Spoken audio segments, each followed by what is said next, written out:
남자친구를 만난 적이 있어요, 방송하기 전에.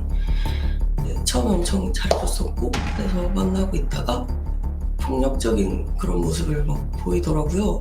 헤어지자고 얘기를 했었는데 제 몰래 찍은 동영상이 있더라고요.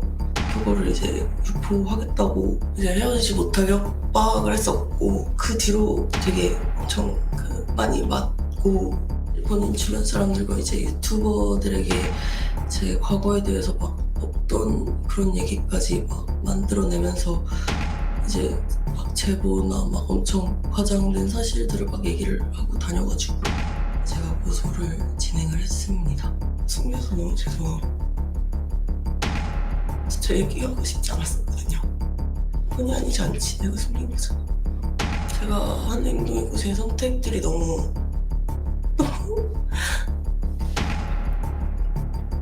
후회스러워서. 자, 이번 이슈의 주제 제목이 나왔는데요. 폭행 그리고 협박을 당한 1000만 유튜버입니다. 유튜버들 참 많고 유튜버 활동 중에 많이들 하고 계시는데 1000만 명 구독자를 갖는 거는 엄청난 거거든요, 사실은. 우리나라 인구가 5천만이 좀 넘는데 1000만입니다. 이른바 이제 먹방 유튜버로 굉장히 유명하신 분인데요. 뭐 지금 시청자 여러분께서는 아시는 분도 있고 모르시는 분도 있을 텐데 좀 굉장히 좀 유명하고 뭐 이렇게 많이 등장하신 분인데 일단 화면 좀 보겠습니다. 1000만 명 이상의 구독자를 보유하고 있어요. 그러니까 뭐 먹방인데 엄청나게 많은 양의 음식을 먹는다 그러죠. 근데 뭐 살이 안 찌는 제일 유명하다 뭐 그래서 나오는데 굉장히 인기도 있다 그래요. 인기도 있고 많은 분들 보시는데 이 유튜버 쯔양이 전 남친 이별 통보에 뭐 불법 촬영 영상으로 협박을 당했다. 그리고 4년간 폭행을 당하면서 착취 피해를 당했다. 이런 걸 유튜브에 나와서 호소한 거예요. 하나 더 볼까요? 내용이 좀 있습니다.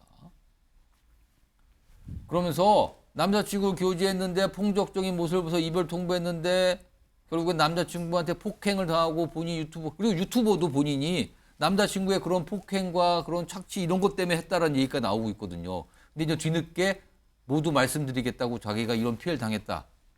협박, 폭행 당했다는 걸 알린 거예요. 자, 그럼요. 이거 변호인이 있거든요. 이 쯔양 씨의 변호인 들어보겠습니다. 어쨌든 소리를 지르고 어쨌든 조용히 얘기를 하고 어쨌든 협박을 하고 자기 마음대로요. 그냥 감정대로. 정직하거나 그러지는 않았어요. 그냥 외모로서 뭐 위압감을 느끼거나 그런 분은 전혀 아니었어요. 쯔양한테만 조금 그랬던 것 같고 저희랑 대화할 땐 크게 문제도 없었고 제 생각에는 그냥 쯔양에 대해서만 조금 학습적으로 내가 뭔가 막 해도 되는 사람이다라는 인식이 되게 강했던 거고 그러니까 쯔양이 못한다는 거를 잘 알지 않았을까 싶고 근데 막상 이게 딱 정말 실제로 접수가 쫙 되니까 본인이 좀 위기감이 있었던 것 같고, 예. 자, 이 사안 좀 얘기하기 위해서 이경윤 변호사 자리하고 계신데요. 아니, 사실은 이런 내용 대중들 앞에서 공개하기 정말 어려운 거 아닙니까? 이게 왜 이렇게까지 공개를 하게 되는 상황까지 간 겁니까? 이게 한 유튜브 채널에서 이 부분에 대해서 먼저 언급을 하게 됐는데, 예. 그 이제 유튜버 찌양 씨가 이제 예전에 과거에 이제 유흥업소에서 근무를 했던 이제 그 경험이 있어가지고, 그래서 그런 부분들이 지금 어쨌든 다른 이제 뭐 뒤에 나오겠지만 사이버 레카라고 해서 이제 다른 유튜버들한테 이거를 폭로를 하지 않는 조건으로 뭔가 이제 계속해서 이제 이렇게 금품을 갈취할 것처럼 하는 공모를 하는 그런 정황들이 이제 드러나서 이런 부분들을 이제 녹취록을 그때 당시에 지난 10일에 이제 방송을 하게 됐습니다. 예. 방송을 하고 나서 그 11일 새벽에 이 유튜버 찌양 씨가 이제 급하게 이제 방송을 킨 거죠. 켜서 이제 라이브 방송을 진행을 했는데 그러면서 이제 본인이 전에 만났던 남자친구가 있었고 그리고 남자친구가 어쨌든 폭력적인 성향을 보여서 헤어짐을 통보를 했었는데 근데 이제 남자친구가 불법 촬영물을 가지고 이제 또 계속해서 이제 협박을 하면서 계속해서 이제 만나달라고 하는 내용으로 이제 데이트 폭력이 계속해서 이제 지속이 됐었고요. 그래서 4년 동안 어쨌든 이제 그 틀에서 이제 벗어나지 못하고 계속해서 이제 폭행과 그런 이제 피해를 입었었고 그리고 이 전 남친이 어쨌든 이제 대표였었는데 그때 당시에 또 정상금에 대해서도 대표면 저 쯔양 씨가 소속된 소속사 대표를 그렇습니다. 말하는 겁니까? MCN 소속사 대표였는데 그 이제 어쨌든 40억 상당에 해당하는 또 금품에 대해서도 정산을 제대로 받지 못해가지고 이런 부분들에 대해서 어쨌든 과거에 있었던 일에 대해서 이 쯔양 씨가 먼저 이제 어떻게 보면 이제 해명을 하게 된 거죠. 내가 예. 이런 일이 있었고 그랬기 때문에 이런 과거가 있었다라고 하는 이야기를 했는데 그리고 유흥업소에서 이제 잠깐 이제 있었다라는 부분도 결국 이제 이 전 남친이 이런 부분들에 대해서 이제 돈을 어쨌든 계속 지속적으로 요구를 거기 했고 가서 일해서 돈을 벌어와라. 맞습니다. 이제 거기서 이제 술 따르는 일만 하면 된다라고 해가지고 거기서 이제 잠깐 동안 일을 했었다라는 부분도 이제 본인이 이제 자기 입으로 이제 해명을 하게 됐고요. 그리고 어쨌든 이렇게 이제 계속적으로 이제 피해가 있어 왔고 그런 부분들에 대해서 고소를 진행을 했었는데 결국은 이제 뭐 1차 고소를 했다가 또 전 남친이 찾아와서 뭐 이런 부분들에 대해서 이제 공개를 하지 않으면 본인도 이제 뭐 이제 처벌을 원하지 않겠다 이런 내용으로 해가지고 이제 고소 취하를 한번 했었습니다. 한번 했었다가 다시 이제 이런 부분들이 전 남친이 이제 다른 타인에게 이제 오픈을 하게 되면서 다시 이제 유튜버 찌양씨도 이제 고소를 하게 됐고요. 그리고 절차가 진행되는 과정에서 뭐 전 남친은 뭐 극단적인 선택을 하면서 이 사건이 종결이 됐는데 어쨌든 이 일련의 과정에 대해서 이 찌양 씨가 이제 본인의 그 채널을 통해서 이렇게 좀 해명 방송을 하게 됐습니다. 그러면 일단 전 남자친구가 있었고요. 그리고 그 남자친구 관련된 거 보지만 최근에 또 어떤 유튜버들이 뭔가 협박을 하는 거 아니냐라는 그런 정황이 나타나는 게 있었고요. 근데 그걸 알게 되니까 과거 얘기 꺼내놓은 게 지금 저렇게 나온 건데 맞습니다. 지금 영상에 나갔는데 그러니까 유튜브 방송을 하는 유튜버잖아요.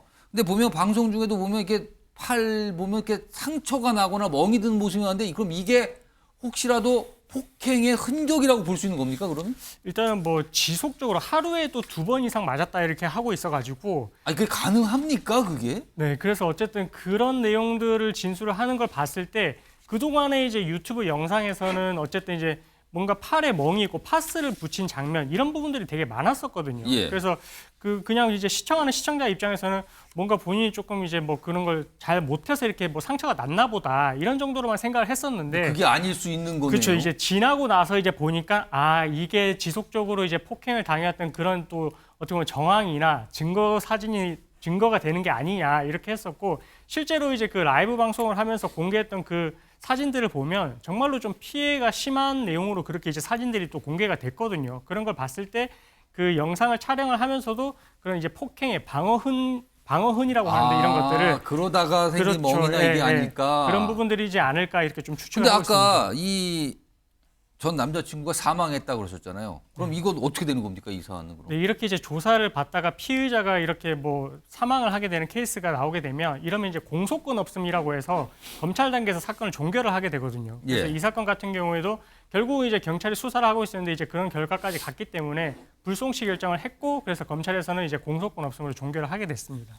그리고 이게 이제 시작이 된 게 이제 과거에 그 전 남자친구의 관계가 쭉 있다가 뭐 약간 단절이 뭐 사망하면서 이제 단절이 된 거란 말이에요. 근데 그 이후에 어떤 유튜버들이 뭐 이걸 빌미로 약간 뭔가 협박을 하려는 정황이 나타났다 그러는데 이건 어떻게 된 겁니까? 지금 뭐 어떻게 되고 있는 겁니까? 그 부분은. 그러니까 또 요거는 또 다른 갈래인데 또 그러면은. 맞습니다. 이거는 이제 그 소위 말하는 레카 채널, 사이버 레카라고 해가지고 예. 이제 이게 보통 이제 이런 뭐 찌양 씨 같이 이제 천만 유튜버 이렇게 조금 공인의 지위에 있는 사람들 같은 경우에는 뭔가 이제 약점이 잡히게 되면 이런 약점들을 이제 이용을 해서 이제 방송에서 이제 내보내거든요. 아, 유튜브 방송 쪽에서 누구 얘기를 하는 겁니까? 그렇습니다. 이제 그런 채널 그런 것만 전문적으로 이제 방송하는 채널을 이제 사이버 레카라고 하는데 여기서 말하는 레카는 우리가 교통사고가 났을 때 가장 먼저 어떻게 보면 우리가 알고 있는 그 레카를 그렇죠. 말하는 그 겁니까? 출동을 해가지고 이제 하는 그 차량을 말을 하게 되는데 어쨌든 그 이 사이버상에서 이런 내용들이 이제 발생을 했을 때 그런 내용들만 주로 다루는 이제 채널을 이제 사이버 레카라고 하고요. 그래서 그 유튜버들이 이렇게 찌양 씨의 과거를 알게 된 것을 빌미로 해가지고 이런 내용들을 이제 오픈을 안 할 테니까 이런 내용들에 대한 대가성으로 이제 뭔가 이제 우리가 금전적으로 한번 이제 이익을 취득을 해보자 이렇게 해가지고 실제 그렇게 이제 공모를 하는 듯한 이런 대화 내용, 녹취록이 이렇게 이제 아까 말씀드린 처음에 이제 언급을 했던 그 채널에서 이제 녹취록이 공개가 됐고. 근데 그 지목된 유튜버들은 협박서를 부인하고 있다면서요? 그렇습니다. 이제 이 부분에 대해서 이제 예. 전부 다 뭐 입을 모아서 자신은 뭐 이렇게 뭐 부정한 행동을 한 적이 없다, 뭐 부정한 금품을 수사한 적이 없다 이렇게 이제 계속해서 입장을 나타내고 있어가지고 일단은 지금 검찰에서 지금 사건이 배당이 돼가지고 이제 진행이 될 것 같으니까 예. 이 부분에 대해서 모의가 있었는지 여부는 수사를 통해서 이제 좀 밝혀져야 될 부분인 것 같습니다. 아, 이게 좀 복잡한 사안인데요. 이거 지금 시간이 한 3, 4초 나는데 누가 최영주 편집위원 이거 사실은 사이버 레카 이런 거는 그동안 그전에도 많이 있었잖아요. 근데 네. 정치권에서도 뭐 움직임이 좀 있나 보죠. 이건 어떻게 해야 됩니까, 앞으로 이거?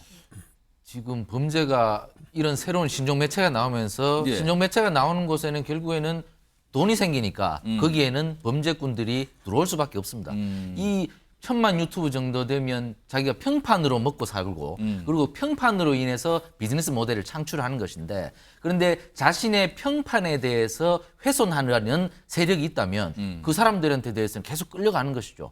그렇기 때문에 지금 저분들이 쯔양이라는 분한테 금전을 취하였는지는 지금 밝혀지지 않았지만 약간 본인들 부인을 하고 있고 여기 그렇습니다. 또 주장이 나오는 거고 이렇단 말이에요. 만약 지금. 금전을 취하였다면 저런 신종 공갈범들이 생겨난다는 거거든요. 이 저런 비즈니스 모델을 창출하는 사람들에 대한 평판 훼손을 빌미로 해서 협박하고 공갈해서 금전을 취하고 상대에 대해서 계속 압박을 가하는 이런 범죄가 계속 생길 것이기 때문에 어쨌든 이 부분에 대해서 수사가 있어야 하고 그다음에 방심위에서도 유튜브에 대해서 좀 여러 가지 제재가 좀 있어야 될 거라고 생각합니다. 알겠습니다. 오늘 뭐 이 상황까지 좀 다뤄봤고요.